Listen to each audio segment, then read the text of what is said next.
science story, huh?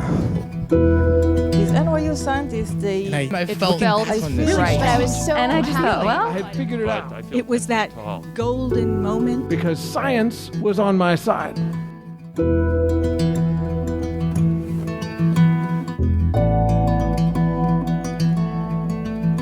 Hey everyone, I'm Ben Lilly, and welcome to the Story Collider, where we bring you true personal stories about science. This week we're bringing you two stories about invisibility, whether it's hiding a part of yourself or getting overlooked in the field. Our first story this week is from Richard Cardillo. It was recorded in May 2017 at Union Hall in Brooklyn.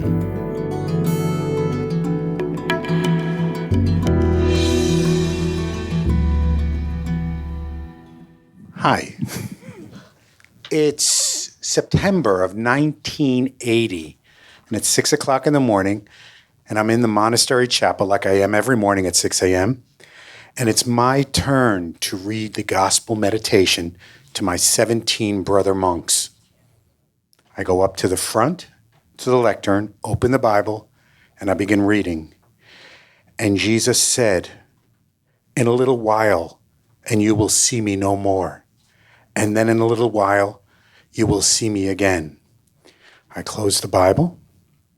I go back to my pew kneeling and have the most profound meditation and reflection.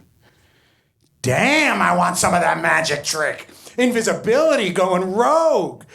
Disappear without anybody knowing where you are. I had this crazy fantasy. You know, Maria von Trapp, when she wanted to disappear from the convent, she'd go prancing through the Alps. I wanted to disappear from my monastery, and I wanted to go cruising through the Ramble in Central Park. But I didn't, and I wouldn't. I'm 22 years old, and I've already been 5 years inside the monastery. It sounds like a prison sentence. I'm giving you a message from the inside. But I joined at the tender young age of 17. I made this experiment in invisibility at the time. I kind of knew that I was gay, and I was so ashamed and so afraid of that, I figured I could pray away the gay by joining a monastery. So that's what I did. I go through formation. This frustration was lasting a little bit longer than usual, but I wasn't going to act on it. I was going to stay faithful. I had this pesky little idea that I could just turn things around. I even changed my name in the monastery. I'm Richard. My name's Richard. But beginning in my first year of the monastery, and for 14 years after that, I became Brother Mark. And that persona took on everything that I wanted to be, but knew inside I wasn't. And I wasn't going to act on any of those things. I told you, this pesky little idea, which is my vow of celibacy. I made a promise and a vow that I would never, ever have any relations with a human being, ever, for the rest of my life. So I went through with it. It was hard. I kept channeling the words of Horton. Not the saint, the elephant. I meant what I said, and I said what I meant. Brother Mark will be faithful 100%. And I kept up at it. I finally finished my formation. They sent me out teaching to an all-boys Catholic high school in Harlem. And I was going through the motions, but it just didn't feel authentic at all. And these crazy feelings wouldn't go away. So I figured I had to petition my superiors to get something more difficult, more drastic, because this self-imposed conversion therapy just wasn't working.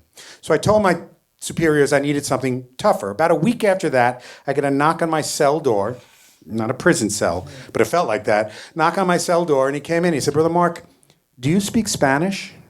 And I said, "But high school Spanish." He said, "Well, I think you better start learning it, because we're transferring you to the missions in Peru." And all of a sudden, I became a missionary.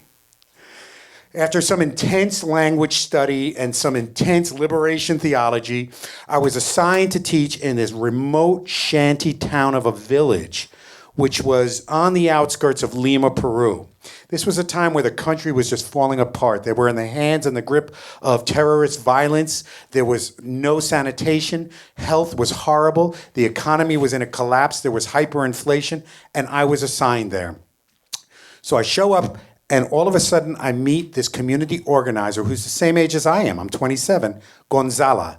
And Gonzala wrangles me into starting an orphanage for all the kids who were coming to the capital city for a somewhat better life. So I said, okay, we'll give it a try, but I'm just not going to be good at this. And she guided me through it. She guided me. She was the consummate person who let me know at any given time if my privilege was showing.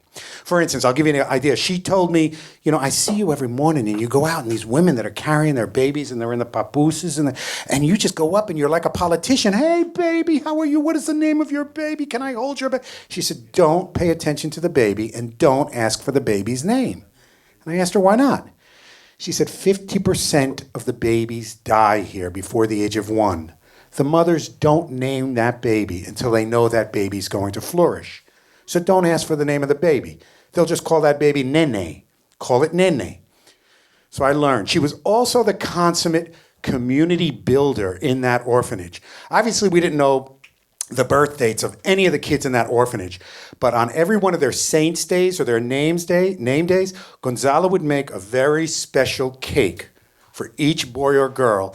And she'd decorate the top of it with something that symbolized their specific personality. If there was a shoe shine boy, she'd put a picture of a shoe on top of the cake. If it was somebody who was interested in music, she'd stencil in panpipes and a guitar. So she just really had these kids eaten out of her hands, but built up community like I couldn't believe. About 6 months after we started the orphanage, I was also asked to become the community health organizer for my village. There was no clinic, there was no hospital within hundreds of miles. So I was in charge. I took this crash course in all things rural medicine. My Bible was this book called Where There Is No Doctor. And I learned how to do very basic things, fix bumps and bruises, how to get somebody's fever down. I could even learn how to give stitches to people. It was amazing. But the one thing I had no control over were all the diseases connected to poverty. These kids were coming down with dysentery, giardia, all different kinds of intestinal things, diarrhea, and I just could not get anywhere with that. And it was frustrating. Only about 8 or 9 months after I took over that job, I was hit with a really big piece of misfortune in my life. I contracted cholera. And it probably was the most debilitating disease or incident that ever happened in my life. I knew that I was just wasting away. It's funny, I tell stories now all over the place, different slams and different shows, and I'm getting very used to that. There's usually the requisite poop story. Everybody has their one poop story that they gotta tell. And I guess this is my requisite poop story, but I just can't tease out any humor from it. But there I was, and I felt my body just collapsing. I couldn't leave the bathroom because it was incessant diarrhea of just liquid. I had lost 14 pounds in 2 days. My skin was tightening, my eyes were turning yellow. I was literally disappearing. The State Department kept good tabs on everybody who was in the country who was a gringo, and they found out about me, and they sent an ambulance right away to pick me up and put me right into a hospital, the best in the nation, right in the capital of Lima, and they automatically put the rehydration IV in me, and I was fine after 12 hours. There was some bed rest, and then after 5 days, I was out of there, and I was taken back to the village. And there was a sign there, Bienvenidos, Hermano Marcos. I felt very, very good. There was a lot of fanfare for me, but within a short amount of time of going back and saying, yes, I am cured, I got the horrible news that in my 5-day absence, 45 children had died of cholera. I lost it, but I had to contain myself. I felt for the sake of the people, I have to hold it together. And I talked to one of the elders. I said, how could this happen? I got better and they didn't. And he said, oh, hermano, es fácil. It's easy to know why. And I said, well, why? Why did that happen? He said, porque tú eres lo que eres. Y nosotros somos lo que somos, because you are who you are, and we are who we are. And that's when I learned about privilege. And that's when I felt really lousy. That's when I knew that I had to start taking steps to turn things around. It was amazing. I knew that privilege was something in me, not only for my health, but the things that I could hide. And I was hiding my sexuality. It's probably what got me into that country in the first place. So I knew that I had to turn that around. And it's kind of that day that I made the decision that I was going to spend the rest of my life advocating and being an ally for people who couldn't be who they were, because of their race, their gender expression, their sexuality, their sexual orientation, their religion. It didn't matter. I wanted to be the advocate so people could be who they were. That was the lesson I learned in Peru. There comes a time when you're a missionary, they teach you about this, there's a saying, when you're working with people from a different culture, always go where you're really, really needed, but not really wanted. And only stay until you're really, really wanted, but not really needed. So I knew it was time for me to go to live with my true self, and I went back to the United States. I eventually left the monastery. I lived as a gay man, got into a partnership with my partner of 18 years, and I kind of never strayed from that idea of being this advocate for other people.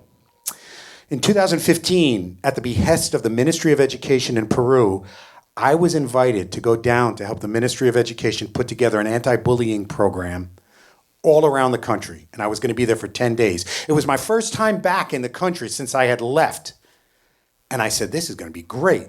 And I found a different country. The roads were built, health was better, the economy was in good shape, still pockets of poverty, but people were doing pretty good.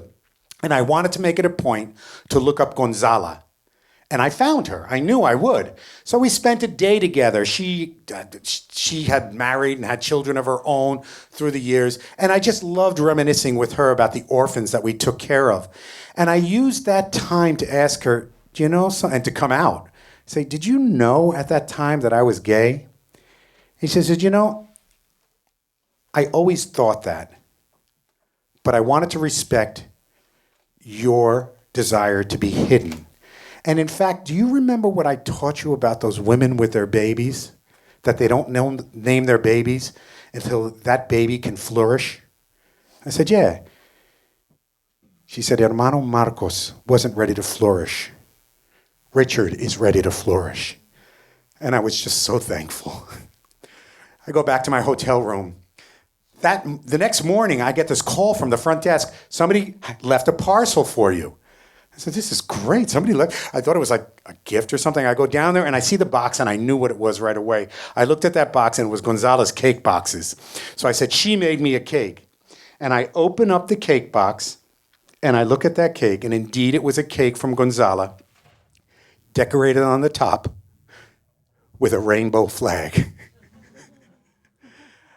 45 years earlier, I had said those words from the gospel.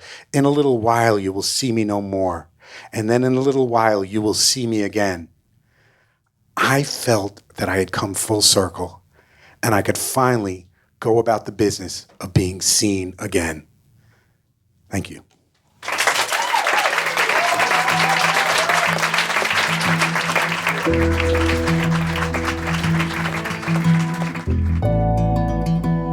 That was Richard Cardillo. Richard is a 25-year resident of the Lower East Side who has been an educator for over 3 decades on 2 continents and in 2 languages. He is a 3-time Moth StorySLAM winning storyteller who has also appeared on the Risk podcast. Our second story today is from Liz Neeley. It was recorded in May 2017 at the home of St. Louis Public Radio as part of the St. Louis Storytelling Festival.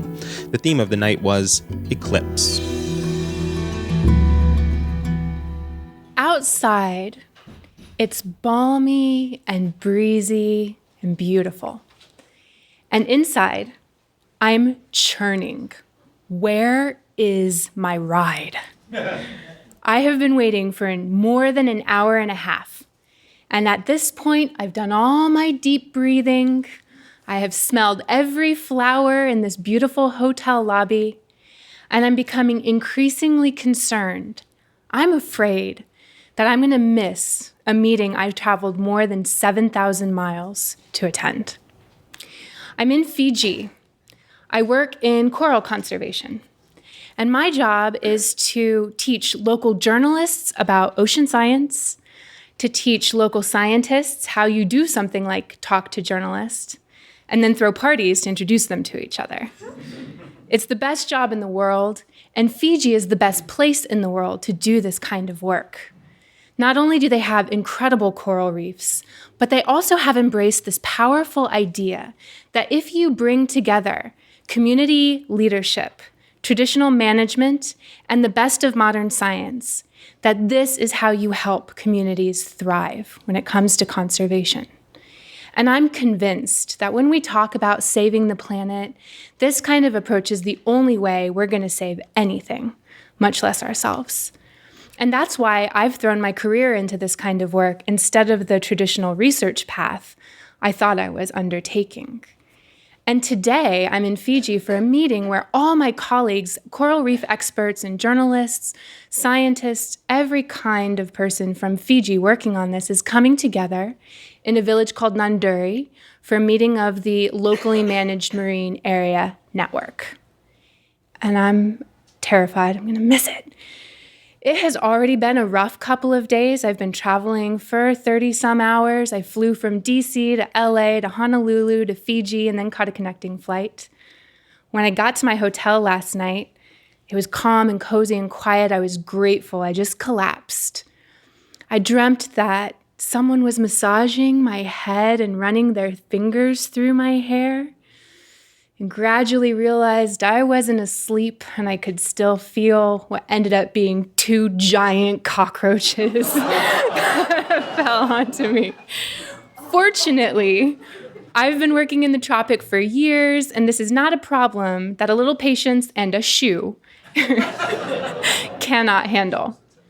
But it means I didn't have very much sleep. I've gotten up really early for this meeting, and I'm waiting and waiting and waiting. Fortunately, I do have a cell phone. It's one of those Nokia bricks, and it's way too early in the morning to call anyone in Fiji. And plus, everyone I know is already on their way to this meeting. I have 3 numbers programmed into it. The first one is my boss. The second one is my mom. I don't want to call them.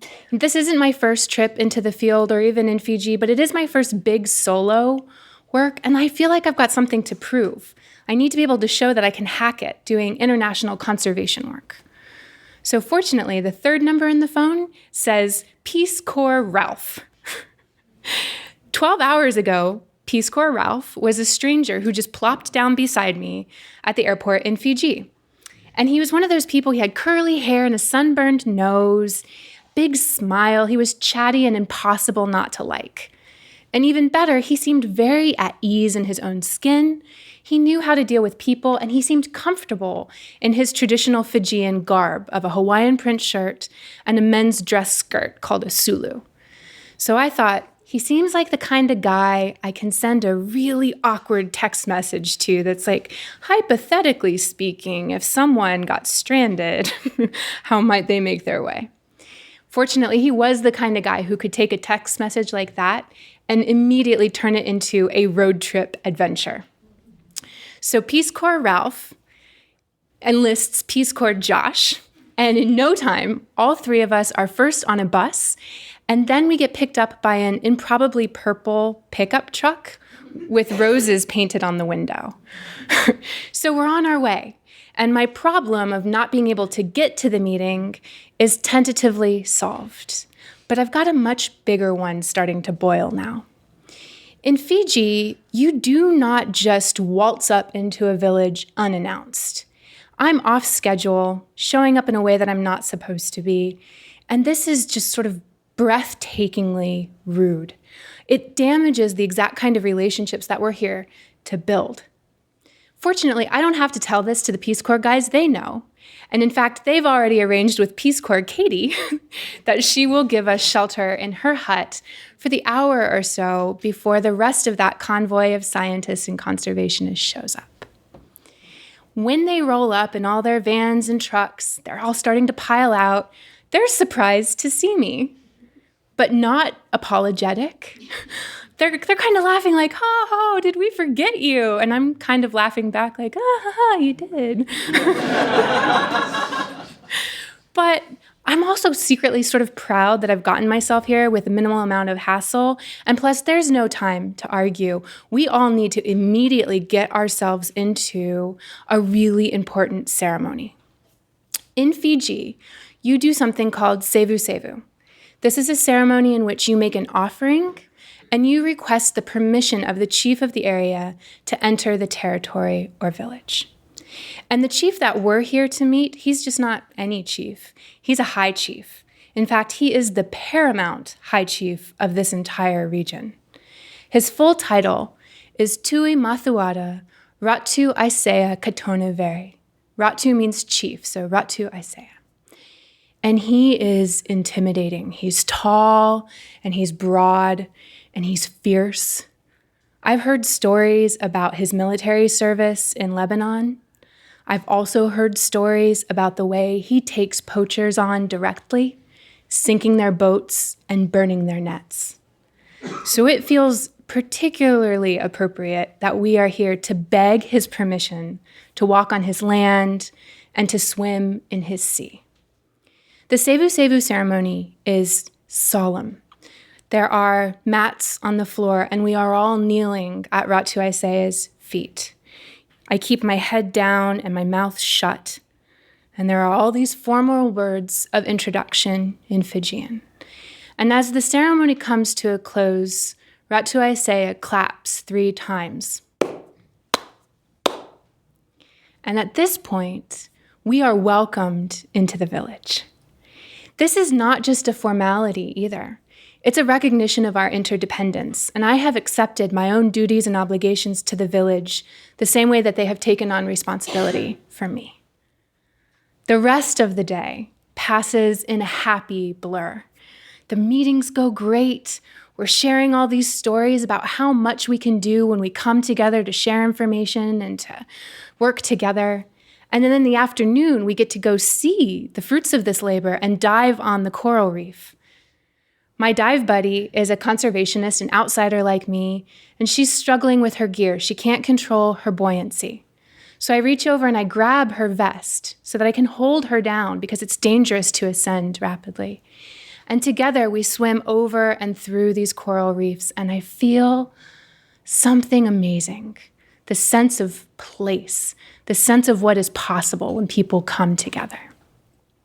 I'm just suffused with this happy feeling, and as we get out of the water, I'm happy to let everyone else go shower first.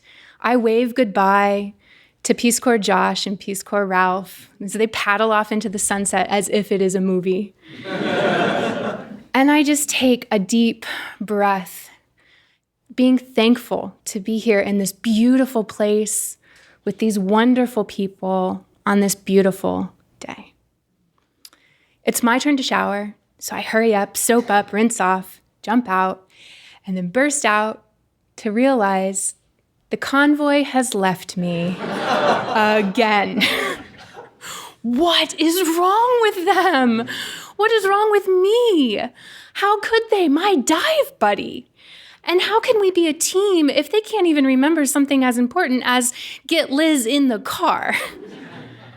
It has just been a day, and I'm shaken. So when I head into the main hall to tell my Fijian hosts what have happened, I feel awful. But they think this is hilarious. They are rolling with laughter. There is a Fijian word, kaila. It means to shout with laughter, and that is what is happening all around me right now. And I realize they're not laughing at me. This isn't even about me. This is life. It happens. We laugh at it. And Ratu Isaiah says, "Don't worry.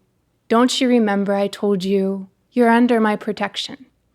So he had his driver get his private truck, black this time, not purple.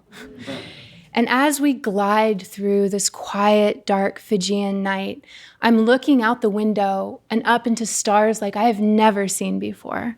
With the Milky Way stretching above me, I think about place. I think about home and what it means to be connected to other people. About a year later, I had the opportunity to return Ratu Aisea's generosity to me.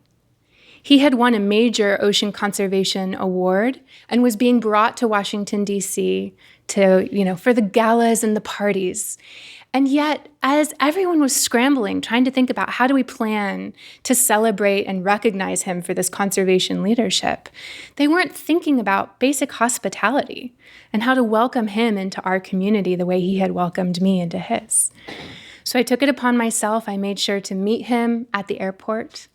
I brought him a Nokia phone so he could call home. And I guided him through our meetings on Capitol Hill, meetings with senators. I took photographs of him in front of the White House. And as I drove him back to Dulles International Airport, I realized I had one final ceremonial obligation. I'd been working on this, but I wasn't sure I had the courage. As he stepped into the security line, I stopped caring about what the passengers would think. Screwed up my courage, balled up my fists, and sang.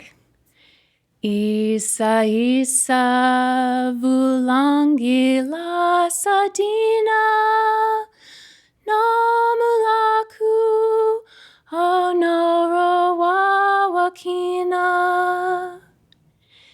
It's a hard song to sing with a lump in your throat. It's the traditional Fijian song of farewell. It's called Isalei. And it is about sorrow and longing, what it means to be together, what it means to be apart. And the chief, he had just been standing there smiling at me. And I know culture is not like magic. Learning a few words of the language, respecting and admiring the ceremonies. This doesn't make me one of his people, but he is my Ratu. There's a happy postscript to this story. Many years later, I was in a different kind of lobby, feeling a different kind of annoyance. I'm working at the University of Washington in the fisheries department, surrounded by the smell of dead fish. There's a guy who keeps staring at me. And it gets to the point where I finally turn to him and go, "What?" And he goes, "Fiji? It's Peace Corps Ralph."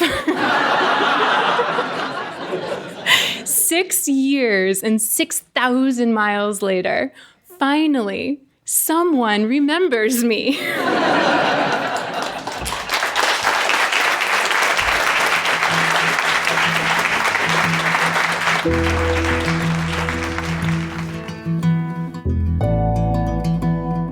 That was Liz Neeley. Liz is the executive director of the Story Collider. She's a marine biologist who studied the color patterns of tropical fish. For the past decade, she has been helping scientists around the world tell more compelling stories about their work. She is a member of the advisory board to NCM Magazine and recently the Comms Lab at MIT. If you enjoyed today's story or are a fan of the podcast, please consider subscribing or writing us a review on iTunes. It helps us climb up the rankings, and that helps new listeners find the podcast. And we really do want to share these stories with as many people around the world as we can. The Story Collider is grateful for the support of the Tiffany & Company Foundation and of Science Sandbox, Simon's Foundation initiative dedicated to engaging everyone with the process of science. The Story Collider is directed by Liz Neeley and Aaron Barker with help from our many vendors and volunteers. The stories featured in today's podcast were from shows produced by Nissa Greenberg and Aaron Barker. The podcast is produced by Zoe Saunders, and the theme music is by Ghost. Special thanks to the St. Louis Public Radio and Union Hall for hosting these shows, and to Liz for being our executive director. Thanks for listening.